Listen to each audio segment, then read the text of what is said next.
Bonjour et bienvenue à cette conférence de presse au cours de laquelle le maire de Lévis, M. Gilles Laulier, présentera les investissements liés aux travaux en pavage, réfection des trottoirs et bordures de rue pour l'année 2022 et 2023. La Ville rendra également sa décision sur les parcs cachés sur le territoire de Lévis. Pour l'occasion, le maire est accompagné de Mme Anne Jeffrey, présidente de l'arrondissement de Desjardins et conseillère municipale, de M. Michel Turner, président de l'arrondissement des Chutes de Chaudière-Est et conseiller municipal, et de Régent Lamontagne, président de l'arrondissement des Chutes de Chaudière-Ouest et conseiller municipal. Pour débuter, nous allons commencer avec l'allocution du maire et nous poursuivrons avec la période de questions. Monsieur le maire, j'ai le plaisir de vous céder la parole. Bonjour, donc bienvenue à ce point de presse. Aujourd'hui, je suis heureux de vous d'être entouré de notre présidente d'arrondissement pour Desjardins, nos présidents également des arrondissements de Chutes-Chaudière-Est et de Chutes-Chaudière-Ouest. Alors donc, M. Michel Turner et M. Régent Lamontagne, et également donc de nos équipes techniques qui ont travaillé très fort dernièrement pour les travaux de pavage, M. Denis Lachance, M. François Bilodeau, qui travaille énormément sur les parcs à chiens, M. Luc Deladurantec, qui est le coordonnateur, directeur général adjoint au service de proximité à la Ville de Lévis. Et ça prend tout son sens aujourd'hui avec l'annonce qu'on fait. Et c'est intéressant pourquoi les présidents d'arrondissement sont là, parce qu'au fond, aujourd'hui, on annonce des travaux de pavage dans tous les quartiers de la Ville. Et, vous savez, les présidentes d'arrondissement font un travail de service de proximité qui est quand même important. Donc, il y a deux symboliques importantes aujourd'hui qui est reliées à tous les travaux de pavage et trottoirs qu'on annonce aujourd'hui, mais aussi à un autre élément, c'est que vous allez voir le lien, c'est qu'on annonce aujourd'hui la création de 3 nouveaux parcs à chiens à Lévis. Donc, ça va être une première, et il y en aura un par arrondissement. Donc, c'est l'orientation qu'on a prise au niveau de chacun des arrondissements, et on en est très, très fiers. Alors donc, au niveau des pavages trottoirs, notre grande fierté, comme membre du conseil municipal, c'est que nous avons décidé de maintenir le programme accéléré de réfection des rues 2022-2023 avec une cadence des investissements dans les 2 prochaines années de 40,7 millions de dollars. 40,7 millions de dollars, là, c'est pas les réseaux souterrains à Caduc-Égout. Ça, c'est un autre programme. C'est vraiment refaire le surfaçage des rues endommagées, les bordures, les trottoirs, alors donc les routes rurales. Alors, on va vous expliquer ça un petit peu en détail. Et là, les 2 dernières années, ça a été des années records d'investissement qui totalisaient 40 millions de travaux de pavage, de réfection de trottoirs et de bordures de rue. Mais ce rythme-là, c'était pas juste un rythme électoral là, pour les 2 dernières années en passant. C'était vraiment un rythme qu'on souhaitait maintenir pendant encore quelques années même. Alors, c'est la raison pour laquelle on annonce aujourd'hui qu'on maintient la cadence pour les 2 prochaines années pour accélérer, parce qu'on est en processus d'accélération. On veut rattraper nos retards de plus en plus. On veut accélérer la réflexion et l'entretien des rues municipales. Donc, c'est une somme de 40,7 millions, comme je disais, qui sera consacrée. 60 km de rues seront ainsi rénovés, ce qui s'ajoute aux 80 km effectués au cours des 2 dernières années. Alors donc, ça veut dire qu'au fond, dans les 4 dernières années, on va avoir amélioré 140 km de rues sur un réseau de 950 km. Alors, ça vous donne une idée, là, qu'on est quand même en mouvement rattrapage, puis là, ça va commencer, comme on dit, à faire des petits. Alors donc, on continue d'investir massivement dans la réfection et l'entretien des rues municipales. C'est un vigoureux plan de réfection des rues et on maintient la cadence, donc, pour offrir un réseau de haute qualité sur l'ensemble de nos 950 km. Donc, dans ce programme-là, on introduit aussi à hauteur de 30 donc, du budget, l'entretien préventif des rues. Qu'est-ce que c'est l'entretien préventif des rues? C'est par exemple, vous avez une rue qui pourrait, si on la laisse aller, passer à l'étape des rues très détériorées. Alors, ce qu'on fait, c'est qu'on intervient avant que la détérioration soit trop avancée, ce qui minimise les coûts donc pour la rénover. Vous voyez ce que je veux dire? Alors, si on attend trop longtemps pour rénover une rue, bien là, les coûts sont beaucoup plus élevés parce qu'il faut refaire l'assiette, il faut tout refaire au complet. Tandis que si on fait de l'entretien préventif, bien, on investit moins. Donc, l'entretien préventif, on y va jusqu'à hauteur de 30 %. Donc, on prévoit des interventions sur tout notre réseau routier, soit les artères principales, les rues collectrices, les routes rurales, les rues industrielles, les rues de quartier. Donc, au total, de ces chantiers vont faire une différence, c'est sûr, quartier par quartier, dans le quotidien des citoyennes, parce qu'on rehausse la qualité et le confort au roulement des usagers. Et l'autre élément aussi, puis je tiens à le signaler, puis je voudrais féliciter nos présidents et présidentes d'arrondissement, parce qu'on s'assure aussi qu'on intervient sur les rues les plus détériorées dans notre ville, peu importe où elles se trouvent sur le territoire. En termes clairs, on n'a pas de budget réservé, tel arrondissement, tel arrondissement. Les présidents et présidentes d'arrondissement, on a convenu avec tous les élus, n'est-ce pas, qu'on y allait avec équité et les rues les plus détériorées, peu importe où elles se trouvent sur le territoire. Alors, c'est ce qui fait, par exemple, vous allez le voir, que dans Chute-la-Chaudière-Ouest, vous avez 29 projets, donc pour des investissements de 8 millions de dollars. Et vous avez dans Chute-Chaudière-Est 45 projets pour 11,4 millions de dollars. Et dans Desjardins, 73 projets pour 21,3 millions de dollars. Alors, vous remarquez, par exemple, que dans Desjardins, il y a plus de budget, plus de projets. Pourquoi? Vous êtes dans des quartiers plus vieux, plus anciens, donc qui exigent plus d'intervention. Alors, vous voyez, ça répond là, à la question de dire, bien, on n'a pas d'enveloppe protégée par arrondissement, mais on y va plutôt par les rues les plus détériorées. Alors, parce que si on avait des enveloppes préservées par arrondissement, il pourrait arriver, par exemple, qu'une rue dans un arrondissement moins détérioré fasse l'objet d'intervention alors qu'on laisse de côté une rue qui est plus détériorée ailleurs. Vous voyez ce que je veux dire? Donc, on a décidé d'y aller au global avec l'indice du jour, peu importe où elle se trouve sur le territoire. Alors, voilà pour ces ingrédients-là. Alors, c'est sûr que parmi les artères principales qui vont être faites, on a l'avenue Taniata, dans le secteur Saint-Jean-Chrysostome. On a des collectrices, la rue de la Coulée, qui sont des rues connues pas mal, chemin du Sceau, rue des Rubis, Monseigneur-Bourgette, où on va intervenir. Les routes rurales reconnues, là, il y en a 2, chemin Lambert, des chemins Frédéric-Méthode, mais bon, alors, et la rue Perrault. Alors donc, simplement pour vous dire aussi que la liste complète des interventions est présentée en annexe 1. Elle va être disponible aussi sur notre site Internet de façon beaucoup plus détaillée. Alors, pour les médias, vous avez reçu l'annexe. Je veux juste quand même attirer votre attention sur le nombre de rues totales que ça touche. C'est quand même incroyable. Alors, vous le voyez, là, c'est des interventions majeures, massives et soutenues qu'on fait maintenant depuis quelques années. Et je tiens à vous le dire, c'est une des grandes priorités de nos concitoyennes, de nos concitoyens, le pavage des rues. On avait énormément de demandes de ce côté-là et les citoyens avaient placé en tête de liste la réfection des rues comme étant l'élément numéro 1. Deuxième annonce aujourd'hui qu'on fait, vous savez que la semaine dernière, en assemblée publique, on a annoncé qu'on mettait fin à l'expérience du parc à chiens de Charny parce que la Ville de Lévis avait dit, avant d'aller plus loin dans les parcs à chiens, on va faire une expérience pilote d'une durée d'1 an, 1 an et demi, pour voir un peu, d'abord, est-ce qu'il y a un engouement pour les parcs à chiens? Parce qu'à Lévis, en passant, on a environ 30 000 chiens, sur le territoire lévisien, ça commence, c'est très nombreux. Alors, et l'expérience pilote du parc de Charny nous a démontré une chose. L'engouement est exceptionnel. Alors donc, c'est la raison pour laquelle on a tenu compte de cette expérience-là, mais on a dû mettre fin à l'expérience du site qui avait été identifié à Charny. C'est pour ça que les installations qu'on avait faites étaient temporaires, parce que même si on avait une certaine distance des maisons, on s'est aperçu malgré tout que c'était trop rapproché. Alors donc, c'est la raison pour laquelle on va en tenir compte dans nos critères d'implantation définitifs des parcs à chiens.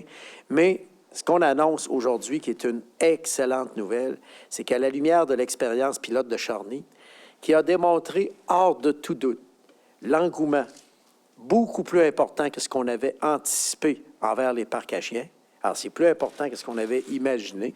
Donc, ça, c'est la raison pour laquelle, également, il y avait plus de bruit. C'est normal, il y avait plus d'utilisateurs. Alors, la bonne nouvelle, c'est que cet engouement-là fait en sorte que la Ville de Lévis, et c'est la raison pour laquelle je suis content d'avoir avec moi notre présidente d'arrondissement, nos deux présidents d'arrondissement. Alors donc, nous annonçons donc aujourd'hui l'aménagement de 3 parcs à chiens permanents. D'ici 2024, 3 parcs à chiens permanents, soit un parc dans chacun des 3 arrondissements. Le premier parc à chiens sera implanté dès cette année dans l'arrondissement des Chutes de la Chaudière-Est, donc dans le centre.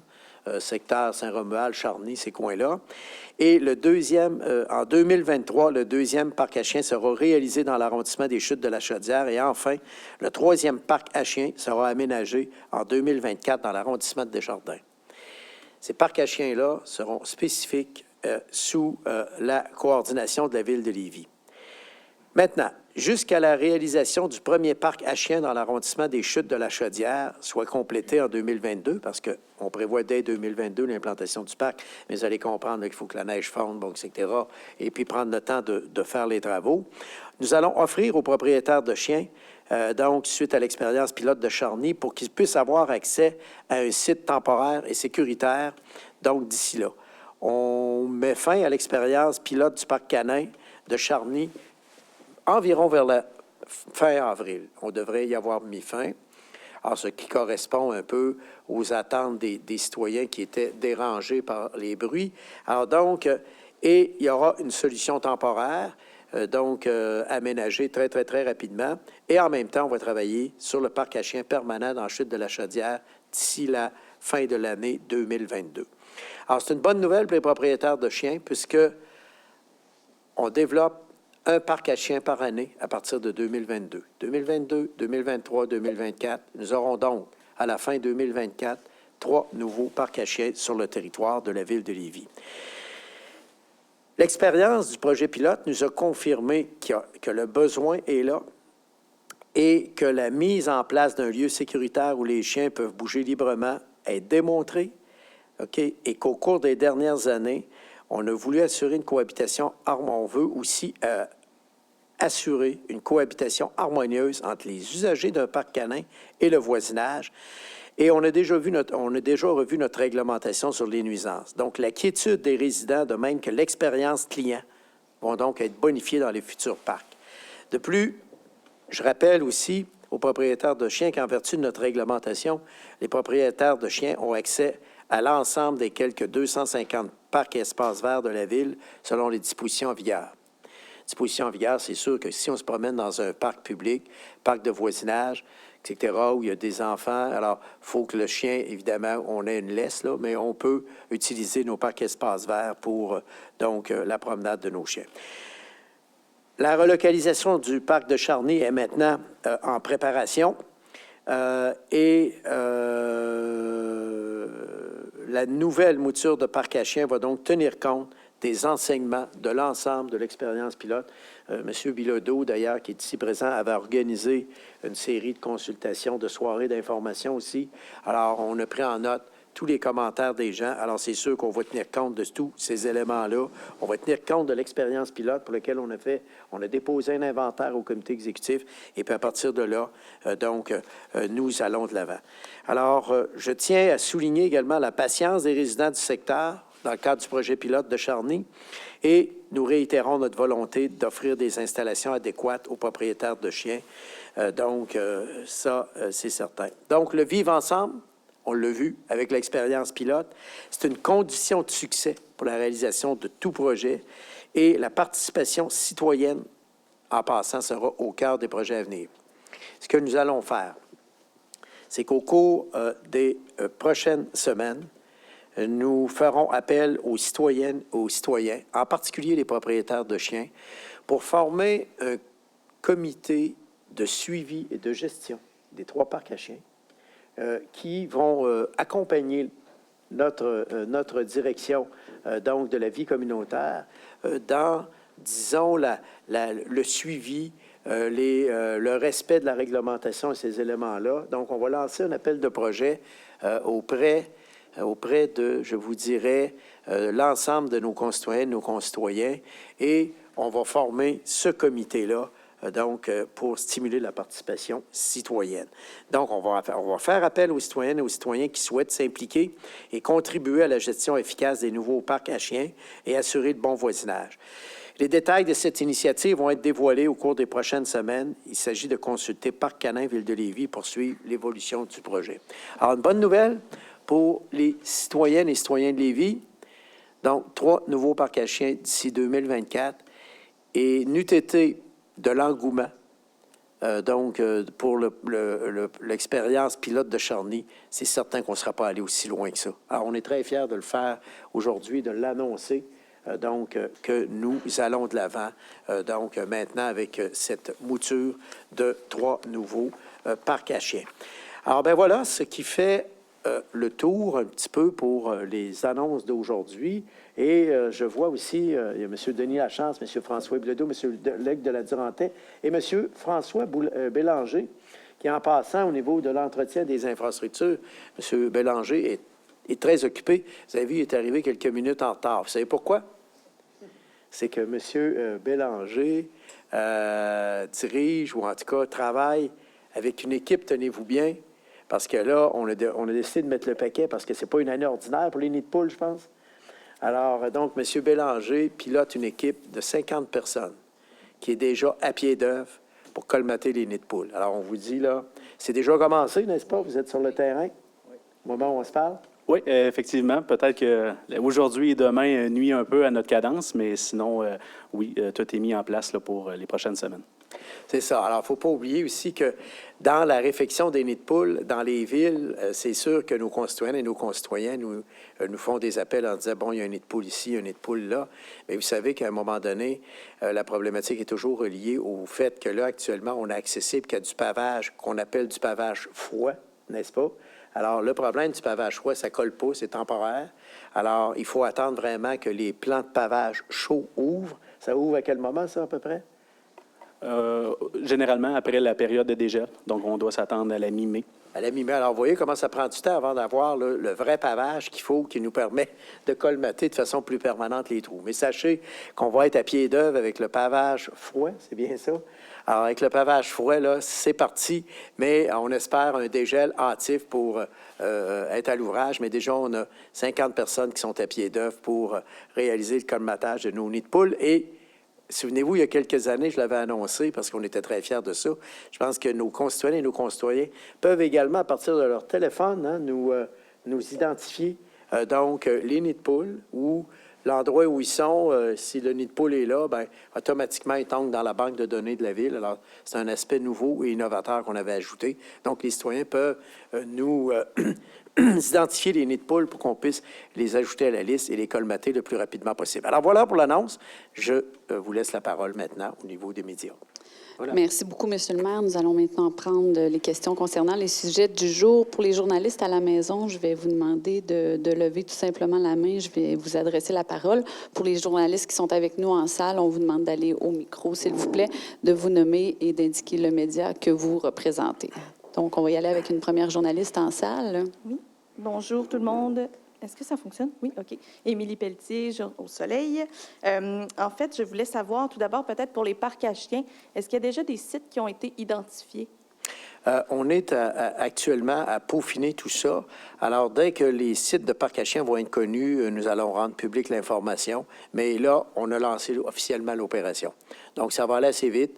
Pour le site temporaire à Charny, parce qu'on ne veut pas avoir de discontinuité dans les services, comprenez-vous, étant donné qu'avec l'expérience pilote, on a habitué les gens. Alors ça, je pense que la solution est en marche pour être mise en application à la fin avril, quand on va fermer l'autre parc. OK, il va être effectif, là. Oui, c'est ça notre objectif. Parfait. Et pour les nids de poules, peut-être, Oui.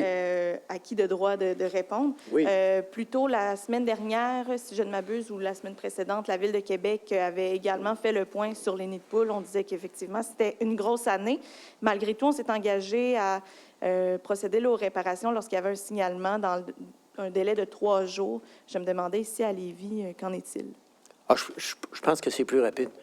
Non, c'est une blague. Allons-y. Oui, allons-y. Monsieur Bélanger va répondre à votre question.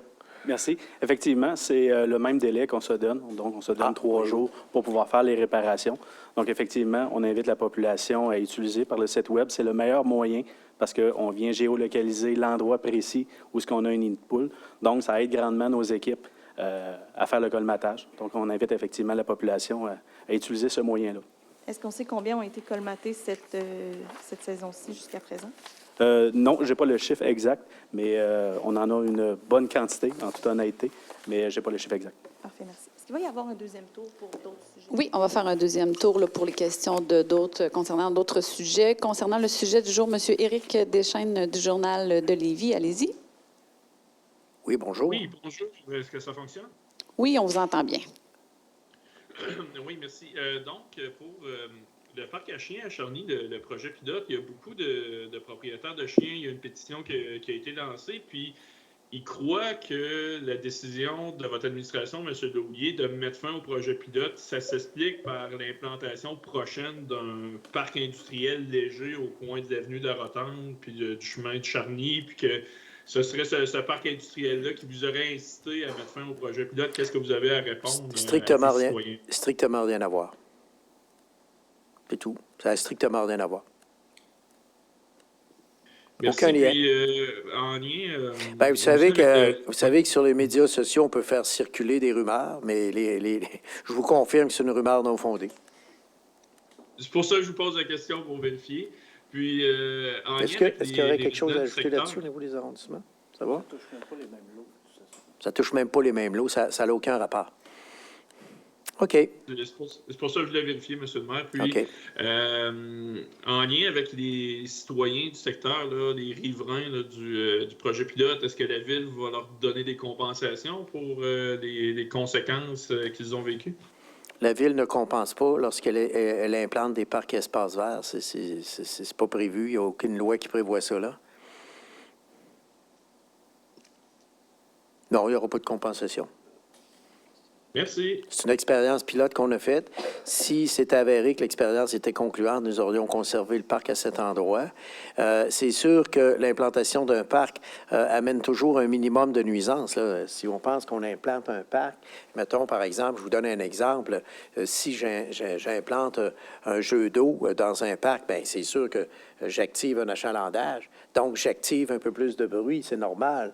Alors, je pense que c'est ça, vivre en communauté, là. Alors, donc, non, les compensations, ça ne se pose pas ici là, comme problématique, là, puisque l'expérience pilote n'est pas concluante et que, justement, on se rend à la doléance de nos concitoyens et de nos concitoyennes. Donc, on répond entièrement aux doléances, à la fois donc des gens qui estiment que cette expérience pilote-là n'était pas valide pour eux, mais aussi l'autre élément, c'est qu'en même temps, on annonce la création, grâce à cette expérience-là, il y a 2 volets. Il y a le volet un peu plus plate parce qu'au fond, on s'est aperçu que le bruit avait plus d'impact qu'on aurait pensé, mais en plus, l'autre élément qui, lui, est très positif, c'est que l'engouement pour le parc a été tellement fort qu'on a pris que là, c'est clair, on va de l'avant de façon définitive avec 3 nouveaux parcs à chiens, dont 1 par arrondissement. Ça, c'est clair. Merci beaucoup, M. Deschaines. M. Philippe Rodrigue-Comeau, FM 93. Vous aviez une question? Oui, bonjour, M. le maire. Vous Oui. Écrivez vous m'entendez bien, oui? Oui. Super. Dans le communiqué, il est écrit là, que c'est des années records en termes d'investissement pour les travaux de pavage, réfection de trottoirs, etc. Il va falloir combien d'autres années pour... est-ce qu'il y a un rattrapage d'abord en termes de qualité des chaussées? Puis est-ce que vous pensez en venir à bout, là, puis revenir à un rythme un peu plus lent là, pour ce qui est de peut-être 23-2024? Il en faut encore combien des années d'investissement record pour réparer les chaussées avec l'état actuel de la situation? Bon. Est-ce qu'on va maintenir un rythme à 40? Tu sais, dans le fond, on pourrait avoir un rythme entre, disons, 30, 35, 40. Déjà, ça serait un rythme très, très bien. Je vais demander à M. Lachance de répondre à cette question. On en a encore pour quelques années, hein, je pense, au niveau du rattrapage. Oui, effectivement, il y a encore quelques années de rattrapage à prévoir. Cependant, on voit quand même une amélioration notable sur le réseau. Donc, d'ici 4 ou 5 ans, on risque d'avoir un investissement moyen qui s'approcherait davantage autour de 15 millions de dollars par année, mais qui permettrait à long terme d'améliorer la situation, effectivement.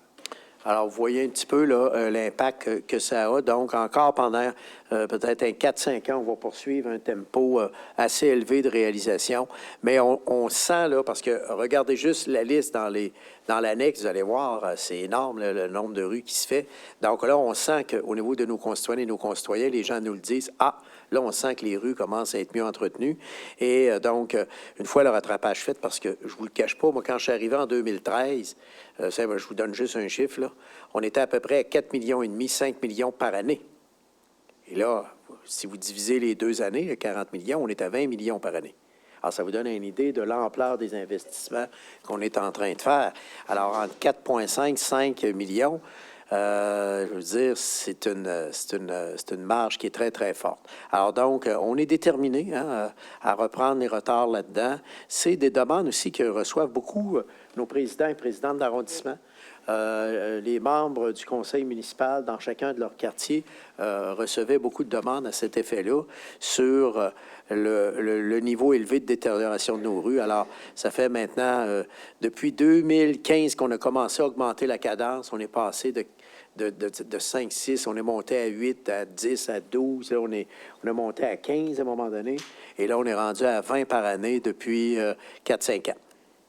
Est-ce que c'est vrai de dire qu'à l'heure actuelle, les rues se détériorent plus vite qu'on réussit à les réparer, puis que dans 3-4 ans, selon ce que je comprends, on va avoir rattrapé, puis là, on va être capable de réparer plus que ce qui se détériore? C'est sûr que plus on entretient notre réseau, moins on a d'interventions majeures à faire. Ça, c'est évident. Puis en plus, sans compter les nids de poules. Alors, c'est sûr que plus un réseau est détérioré, plus on intervient dans les nids de poules aussi. Parce que si vos rues sont pleines de fissures, bien, l'eau s'infiltre, etc. Et là, c'est là qu'arrivent les trous. Mais si le pavage est bien fait, bien, et que c'est solide pour quelques années, bien, au moins, c'est des rues avec lesquelles on ne peut intervenir pour les nids de poules. Ou en tout cas, pas avant quelques années, minimalement, tu sais. Je ne sais pas, M. Lachance, s'il y avait quelque chose à ajouter, mais... Mais c'est certain que les investissements des dernières années ont permis, justement, là, je dirais, de freiner la descente de la détérioration des chaussées. Puis, avec les investissements qu'on prévoit durant les 2 prochaines années, on devrait déjà voir une certaine amélioration au cours des prochaines années. Donc, il y avait besoin, effectivement, d'ajouter des sommes additionnelles, justement, pour s'assurer qu'à long terme, on ait un état général très bon au niveau de nos infrastructures de pavage. Merci, messieurs. Merci beaucoup. On va prendre une prochaine question de M. Jean-Luc Lavallée du Journal de Québec. Oui, bonjour à tous. J'ai juste une petite question sur la façon dont l'information nous est présentée. Pourquoi annoncez-vous des investissements sur 2 ans? Et est-ce qu'on peut ventiler la somme de 40,7 millions pour chacune des 2 années? Oui, vous l'avez en annexe, là. Ah, OK, au niveau des sommes, oui, ce serait possible. Parce que si vous remarquez en annexe, on a divisé les rues en 2 années. Vous remarquez? Bon, ça, vous avez vu. Alors, vous, ce que vous souhaiteriez avoir, c'est quels sont les chiffres pour 2022, 2001. On doit les avoir. Hein? On pourra vous les faire parvenir, M. Lavallée, on les a. Hein, je suis convaincu qu'on les a. Oui, on est capable de fournir l'information. Alors, est-ce que ça vous va si on vous les fait parvenir par courriel, M. Lavallée? Oui, absolument. Ça serait apprécié. Maintenant, là, je vois aussi qu'il y a une autre ligne dans votre communiqué beaucoup plus loin là, qui parle des 77 millions qu'on doit ajouter là, pour les infrastructures souterraines juste en 2022. Est-ce qu'il y avait eu une autre annonce auparavant d'autres chantiers routiers d'envergure ou c'est la seule que vous faites aujourd'hui? J'ai peut-être manqué un bout. En fait, c'est un petit clin d'œil qu'on a voulu envoyer parce que normalement, l'annonce qu'on fait aujourd'hui, c'est uniquement pavage, trottoir, chaîne de rue. Ça inclut pas les travaux d'aqueduc et d'égout. Et dans le fond, ce qui apparaît cette année, c'est que ça va être une de nos grosses années dans le souterrain. Alors, c'est la raison pour laquelle on a dit, tiens, allons-y donc pour indiquer. Mais on avait déjà les coûts totaux, hein, je pense, pour aqueduc et égout. Si vous les voulez, on pourrait aussi vous les fournir, il n'y a pas de problème. Pour les 2 prochaines années, on les a. Alors, on pourrait vous les fournir si vous souhaitez les avoir en même temps que l'autre information. Donc, vous l'avez pour 2022. Hein, on est à... C'est quoi qui était là, le montant dans le... 77 millions. 77 millions. Alors, si vous voulez avoir le chiffre 2023, on pourrait vous le donner aussi. Mais en fait, juste pour bien comprendre, c'est des travaux qui se retrouvent aussi dans la même liste en annexe, parce Oui. que quand vous refaites le pavage, vous pouvez aussi creuser en souterrain pour Ah, remplacer les là, infrastructures je ne aux pourrais mêmes pas vous endroits. Donc, répondre. On va demander à M. Lachance. Là, vous êtes très pointu, alors on va demander à M. Lachance, si vous permettez. En fait, effectivement, les travaux de plus grande envergure, les chantiers majeurs, sont inclus dans la liste en annexe. Ils ne sont pas identifiés tels quels. On pourra vous les identifier si vous voulez plus précisément, mais ils sont inclus dans la liste en annexe du communiqué. Oui, alors, autrement dit, ce qu'on pourrait faire, c'est de vous faire parvenir la liste de ces rues-là qui font l'objet d'aqueducs et d'égouts. C'est ça, dans le fond, que vous voudriez savoir, c'est ça?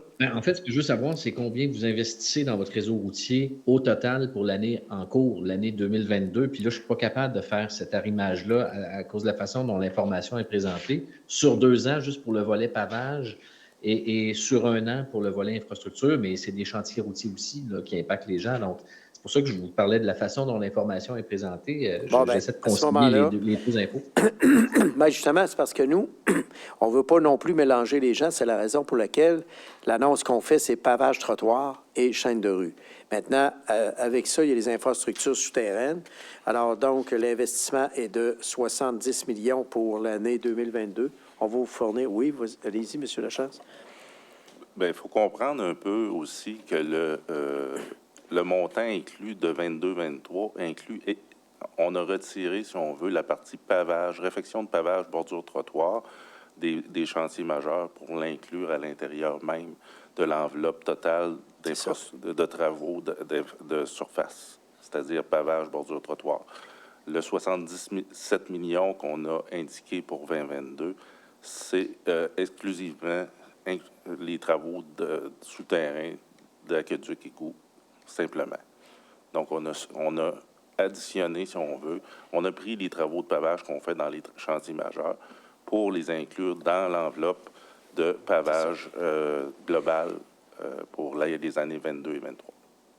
OK, parfait. J'ai juste une dernière question, si vous permettez, sur les parcs canins. Mais juste pour terminer, ça serait possible de vous fournir dans cette liste-là, on l'a. C'est parce qu'à un moment donné, tu sais, comprenez-vous qu'au niveau de l'information, on essaie non plus de... Parce que les détails peuvent apparaître ici sur le site Internet, mais on pourrait vous donner, dans ces rues-là, la liste des rues qui vont faire l'objet de réfection d'aqueducs et d'égouts, si vous le souhaitez. Il n'y a pas de problème. Oui, c'est possible de le faire, j'apprécierais. Oui, vous allez l'avoir. On les mettra... Maintenant, dernière question sur les parcs canins. Est-ce que vous avez une estimation des coûts pour l'aménagement des 3 parcs d'ici 3 ans? Bien, non, parce que là, les gens s'affairent à faire le choix des sites, mais je ne sais pas, M. Bilodeau, s'il existe un budget type habituellement pour le développement des parcs à chiens ou si vous préférez ne pas trop vous avancer là-dedans pour le moment. Ou... Bien, c'est vraiment difficile de préciser les futurs. Ça va dépendre du site, des travaux qui sont à faire. Est-ce que ça prendra, va falloir amener de l'eau, de l'électricité, ou ce sera déjà des installations qui sont disponibles à proximité. Donc, c'est vraiment en fonction des sites qui seront choisis. Mais les aménagements physiques pour permettre l'aspect ludique du parc, c'est de l'ordre de 200 000 $ environ. Par contre, les autres installations, si ça prend un stationnement, si ça prend d'autres facilités, évidemment, pour le moment, on n'est pas en mesure de le dire. Ça va dépendre des sites. 200 000 $ par parc pour les trucs ludiques? Oui, incluant donc les modules pour les chiens, la clôture, la signalisation, des bancs, un certain nombre du mobilier pour les propriétaires, etc. Parfait, merci. Mais ça ne comprend pas, là, comme on le dit, les contraintes qu'on peut avoir pour amener l'eau, pour l'électricité, etc. Alors, donc ça, la topographie particulière du terrain qui peut amener à faire des murets ou des choses comme ça. Mais ça, on parle d'un terrain assez plat, etc., d'aménagement moyen. C'est pour ça que c'est pas des prix fermes, là, tu sais, qu'on vous donne, mais c'est des approximatifs de, aménager un parc comme ça, c'est au moins 200 000 par parc à peu près. Voilà. Bien, merci. Merci. Il n'y a pas d'autres questions concernant les sujets du jour. Nous allons poursuivre avec les autres sujets. Donc, on va fonctionner de la même façon. Là, on vous invite à lever votre main en salle. Monsieur Beaumont, allez-y, Radio-Canada. Bonjour, Monsieur le maire Louillet. Ah, bonjour. Je vais vous demander de réagir en lien avec le tramway de Québec et la rue partagée sur René Lévesque spécifiquement, parce que ce matin, la ministre Guilbeault a dit que Il faut consulter les villes et municipalités en périphérie par rapport à ce projet-là, parce que, par exemple, la rue partagée, si ça a un impact sur la circulation, ça pourrait avoir un impact sur les gens de Saint-Apollinaire, par exemple, qui vont à Québec. Vous, de votre côté, Monsieur le maire, est-ce que vous sentez que vous devez être consulté pour ce projet-là, spécifiquement, par exemple, pour la rue partagée sur René Lévesque? Bien, nous, dans le fond, au niveau, à ce niveau-là, donc au niveau avec mon collègue de la Ville de Québec, on a déjà convenu d'une rencontre sur la mobilité qui devrait avoir lieu d'ici une semaine ou deux, où on va donc regarder tous ces aspects-là. Alors, c'est sûr que, en ce qui concerne les discussions sur le tramway, c'est plus des discussions qui doivent avoir lieu entre la Ville de Québec et le gouvernement. Mais nous, il reste quand même que, dans la mesure où on est impacté, on va faire valoir, donc, à la Ville de Québec, un peu nos divers éléments, comme on l'a fait, vous vous souvenez, sur l'interconnexion dans l'Ouest, là, entre les deux rives. Bon, bien, maintenant, on sait qu'il va y avoir 7 quais d'embarquement, de débarquement, etc., mais ça prend des négociations, tu sais, ça prend... Alors, nous autres, c'est sûr que la fluidité de la circulation à Lévis, c'est l'enjeu numéro un, tu sais, au niveau des ponts, bon, etc., les grandes artères. Alors, on va avoir des discussions là-dessus, mais nous, on a convenu, les deux maires, qu'on allait y aller positivement ensemble, donc on va regarder toutes ces questions-là, mais vous avez raison, c'est sûr que nous, la fluidité de la circulation à Lévis, c'est un enjeu majeur important. Est-ce que vous diriez que c'est un enjeu pour vous du côté de Lévis, mais aussi pour les maires de la Rive-Sud? Bien, je vous dirais que c'est un enjeu global qui n'est pas propre à Lévis, qui est propre à toutes les municipalités environnantes.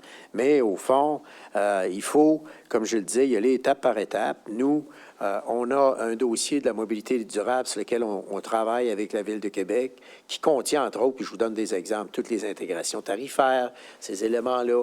Alors, c'est sûr que dans ce dossier-là, on va certainement discuter de fluidité entre nous. Nous, dans le fond, ce qu'on souhaite actuellement, c'est que les discussions qui doivent avoir lieu entre la Ville de Québec et le gouvernement, on souhaite évidemment que ça aille bien, hein, que le climat soit un petit peu plus serein, tu sais, c'est notre souhait, là, comme tout le monde. Mais si le climat redevient un peu plus serein, moi, je suis convaincu que les solutions vont apparaître. Par précision, cette rencontre-là, est-ce que c'est cette semaine, la semaine prochaine? Ah ben nous, on ne l'a pas déterminé encore, mais dans les prochaines semaines, c'est clair qu'on va faire cette rencontre-là. Je l'ai déjà convenu avec M. Marchand, et c'est sûr que nous, actuellement, les messages qu'on reçoit de nos concitoyens, nos concitoyennes, c'est à l'effet que oui, la fluidité, ça les inquiète, c'est sûr, mais c'est pas nouveau. Nous, ça fait 15-20 ans que ces problèmes de fluidité-là, on les a, là. Et en terminant, l'Union des municipalités du Québec vient de demander au gouvernement de respecter le champ de compétences du municipal dans le dossier spécifiquement Québec versus la Ville de Québec concernant le tramway. Votre position par rapport à ça? Bien, moi, notre position est la même que l'UMQ, c'est sûr, mais cela étant dit, on est ici dans une situation particulière. Alors, c'est la raison pour laquelle, dans cette situation particulière-là, est-ce que, par exemple, le reflux de circulation peut affecter les ponts, peut affecter la circulation sur des routes gouvernementales? Bien, ça, c'est plus au gouvernement de le voir avec la Ville de Québec, là. Mais c'est évident que le gouvernement se doit de tenir compte de ces paramètres-là. Tu sais, comme nous, je peux aménager, moi, une rue dans ma ville, mais si elle a un impact sur l'autoroute 20, le ministère va me dire non. Je vais vous donner un exemple. Alors, j'ai une bretelle qui sort de l'autoroute 20, j'ai une rue qui est municipale. Je décide d'installer un feu de circulation. Mais si le feu de circulation a pour effet d'amener un reflux sur l'autoroute 20, le ministère va dire non, tu ne peux pas faire ça. Même si je suis sur une route municipale. Vous voyez ce que je veux dire? Alors, il faut faire attention là-dedans. Tout dépend de la situation. Alors donc, c'est la raison pour laquelle je vous dis que nous, je pense que les discussions doivent se poursuivre entre le gouvernement et la Ville pour régler ce litige-là, si on veut. Parfait. Merci. Comprenez-vous l'idée? Mais chaque cas, il faut qu'il soit regardé parce que le ministère des Transports a aussi des obligations. Lui, là, ce qu'il faut, c'est qu'il s'assure que ces axes routiers à haute vitesse, à haut débit, bien, il faut que ça circule, là. Comprenez-vous l'idée? Alors, c'est un peu ça. C'est dans ce sens-là qu'il faut voir quels sont les éléments qu'on doit considérer dans ce type de dossier-là. Merci. Merci. Allez-y, Madame Pelletier du Soleil. Oui, bien, c'est en suivi sur le même dossier, évidemment. Vous dites que vous appuyez, effectivement, vous vous situez du même côté que l'UMQ. Vous vous êtes montré très solidaire envers le maire Marchand depuis le début de ce conflit-là. Mais je suis curieuse de savoir, si c'était arrivé à Lévis, comment est-ce que vous auriez réagi là, que le gouvernement veuille décider de l'aménagement d'une rue partagée? Encore ou une non? fois, je vous réitère que ça dépend du cas. Moi, je vous donne un exemple, là. Il y a un feu de circulation, nous autres, qu'on aimerait installer pas loin de la sortie de la 20. Puis là, le ministère nous dit non, vous ne pouvez pas parce que nous autres, ça ne correspond pas à la sortie de notre bretelle. Comprenez-vous l'idée? Puis je peux être sur une rue municipale. Alors donc, le fait est que là-dedans, là, il faut faire attention à une chose, c'est qu'on peut faire des installations, mettons, municipales. Alors ça, tout le monde est d'accord que au niveau de la loi sur l'aménagement et l'urbanisme, l'autonomie municipale doit primer. Ça, on est d'accord. Mais est-ce que dans ça, il y a des orientations au niveau du ministère des Transports qui doivent être considérées dans l'aménagement? C'est ça, là. Alors, c'est pour ça que je vous dis qu'il faut faire attention au niveau des cas. C'est juste ça. Mais pour le reste, le principe fondamental du respect des pouvoirs de chacun, ça, c'est fondamental. On en convient. Alors, dans ce cas-là, moi, je pense que c'est plus des discussions qui doivent avoir lieu entre la Ville de Québec et le gouvernement, là. Excellent. Et hier, vous avez dit à une de mes collègues que le maire Marchand là, s'était retrouvé un peu coincé avec des consultations à cette heure-ci et que ça arrivait peut-être un peu tard, toutes ces révélations-là qu'on apprend là, donc, sur la circulation. Et c'est vrai aussi, tu sais, je veux dire, il y a peut-être là un travail qui aurait dû être fait en amont, tu sais, au niveau des consultations. Et le maire, M. Marchand, avec qui nos relations sont très cordiales, tu sais, je veux dire, il me dit, moi, je suis un peu poigné avec ça, tu sais, où est-ce qu'à un moment donné, il n'y a peut-être pas eu suffisamment de consultations de fait. Alors, lui, il a pris le bâton du pèlerin, il dit, je vais faire des consultations. Mais vous voyez ce que ça amène, tu sais, quand au bon moment, on ne fait pas ces consultations-là, bien, ça amène un ressac, tu sais, qui est important. Mais ce n'est pas des obstacles insurmontables. Dans tous les projets, c'est des obstacles qui sont quand même surmontables. Et c'est pour ça que moi, je pense que si le climat devient plus serein, bien, ça va être plus facile entre les deux parties de continuer à travailler sur ce projet-là. Parce que on a de magnifiques projets ici dans la région, le tunnel, les voies réservées. Nous, entre autres, vous avez vu, ça a été accepté dans le cadre du projet. Donc, du budget, donc nos voies réservées sur Guillaume-Couture. Alors, ça va avoir un effet sur toute la desserte entre les deux rives, positif aussi. Alors, donc, c'est pour ça qu'il faut continuer à travailler ces dossiers-là. Et il arrive des écueils, puis à un moment donné, tout ce que je souhaite, moi, c'est que les écueils se règlent. Merci. Merci beaucoup. On va prendre une prochaine question de Éric Deschaines du Journal de Lévis. Oui, rebonjour. En parlant du budget, M. le maire, je voulais savoir qu'est-ce que vous en avez pensé, puis est-ce que le gouvernement répond aux demandes que vous avez adressées là, au cours des dernières semaines? Bien, je vous dirais que nous, dans le cadre budgétaire, évidemment, ça a été annoncé quelques jours avant le budget. Il y a l'élargissement d'Autoroute 20 qui, pour nous, est un dossier majeur. Un élément qui est un petit peu passé sous le radar, dont on n'a pas parlé, c'est vraiment l'école de formation en médecine à Lévis, imaginez-vous. 20 millions de dollars d'investissement. Alors, pour nous, c'est un geste exceptionnel puisque nous allons avoir un centre de formation en médecine ici à Lévis. Alors, c'est quand même quelque chose d'extraordinaire qui s'ajoute à l'annonce récente. Vous vous souvenez, il y a à peu près un peu avant l'élection, je pense, au mois de septembre, octobre, où on a annoncé la réfection entière de tous les blocs opératoires à l'Hôtel-Dieu de Lévis. Donc ça, pour nous, ce sont d'excellentes nouvelles.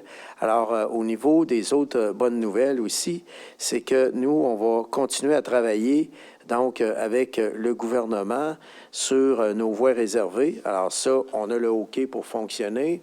Dans ça, il y a une partie de notre réseau utilitaire multifonctionnel qui est inclus, là, parce que nous, dans les sections qu'on refait sur Guillaume-Couture, notre magnifique projet de voies de pistes cyclables multifonctionnelles utilitaires, donc il y en a des sections qui sont incluses dans le projet. Alors, c'est des bonnes nouvelles. Nous, dans l'ensemble, on est très heureux. L'élargissement de l'autoroute 23 voies étant, et bien sûr, la pièce maîtresse, fort attendue de la population depuis plusieurs années.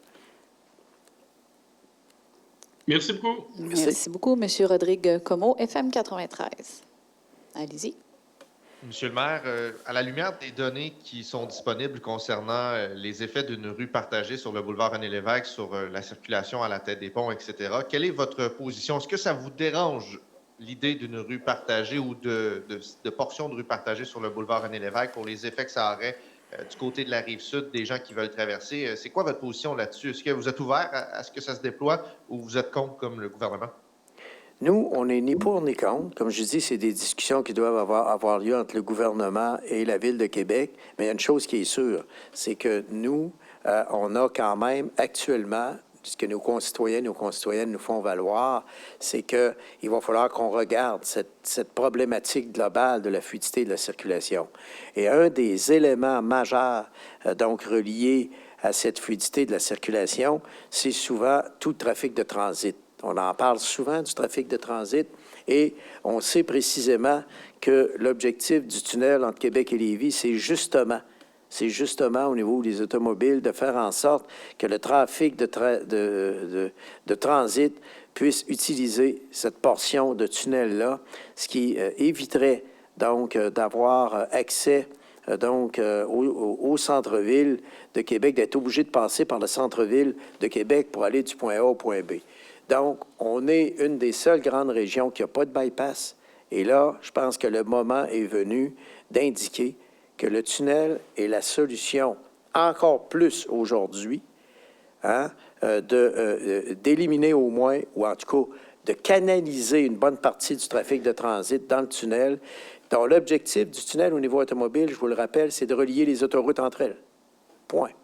Alors, par exemple, quelqu'un qui arrive de Montréal, un poids lourd qui arrive de Montréal et qui s'en va à Saguenay ou qui s'en va ailleurs, bien, aura pu entrer, utiliser le pont La Porte, entrer quasiment dans la ville de Québec pour continuer son chemin. Il pourra utiliser le tunnel. Donc, c'est sûr, à moins que ce soit des matières dangereuses, mais c'est même pas 8 du trafic. Il y a un véhicule sur 4 ici dans la région, c'est du camionnage. Donc, c'est sûr qu'à un moment donné, ce monde-là, ils font juste passer en transit la plupart du temps. Alors donc, il faut en tenir compte. Et il faut tenir compte du fait que c'est une excellente façon d'améliorer la fluidité. C'est pour ça que le projet du gouvernement présente des éléments complémentaires essentiels entre elles. Et encore une fois, je pense que ça va ramener encore plus fortement la nécessité d'un tunnel autoroutier entre les deux rives pour justement éliminer ce trafic de transit, des touristes qui arrivent de Montréal, qui s'en vont vers Charlevoix, etc., qui seront peu obligés d'utiliser le centre-ville de Québec, mais bien de s'engouffrer dans le tunnel et de passer leur chemin pour leur destination. C'est ça aussi l'objectif du tunnel Québec-Lévis. Transport en commun, bien sûr, parce que là, on va avoir un vrai transport en commun avec un tunnel. Parce que même si on fait des voies réservées, puis que comme l'interconnexion entre les deux rives au niveau du transport en commun dans l'ouest de la ville, ça n'aura jamais l'impact optimal au niveau du transport en commun qu'un tunnel entre les deux rives qui va relier les deux centres-villes en 10 minutes. Parce que moi, je n'ai aucun gain. Lorsque, par exemple, quelqu'un va prendre l'autobus chez moi et qui va prendre la tête des ponts et qui va aller rejoindre le tramway, je n'ai aucun gain en temps. Je suis toujours à 1h15 pour me rendre à la colline parlementaire par le transport en commun.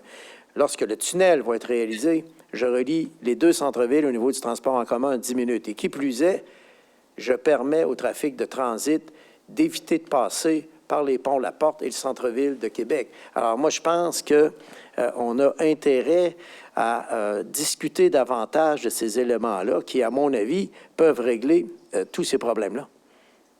Est-ce que le troisième lien, ça prend l'appui du maire de Québec ou c'est pas nécessaire? Bien, c'est un projet du ministère des Transports. Alors, je pense que le ministère des Transports, dans la mesure où il est sur ses autoroutes, peut procéder. Je veux dire, c'est un projet, tu sais, il ne faut pas l'oublier. Le tunnel, c'est un projet gouvernemental. Alors donc, au premier chef, alors donc, le gouvernement, évidemment, des études d'impact environnemental, les gens peuvent s'exprimer, etc. Mais au fond, c'est un projet gouvernemental. Mais c'est sûr que l'objectif qui est toujours visé par un gouvernement ou même par une municipalité, quel est notre objectif? C'est d'aller chercher d'avoir le plus de concertation possible et le plus de consensus possible autour d'un projet. C'est ça nos objectifs. Tu sais, bien évident. Merci. Merci. Merci. Donc, il n'y a pas d'autres questions pour le moment. Ceci met donc fin à la conférence de presse pour aujourd'hui. Merci, Monsieur le maire. Merci à tous les intervenants. Pour les gens dans la salle, on va procéder à la photographie officielle. Merci beaucoup.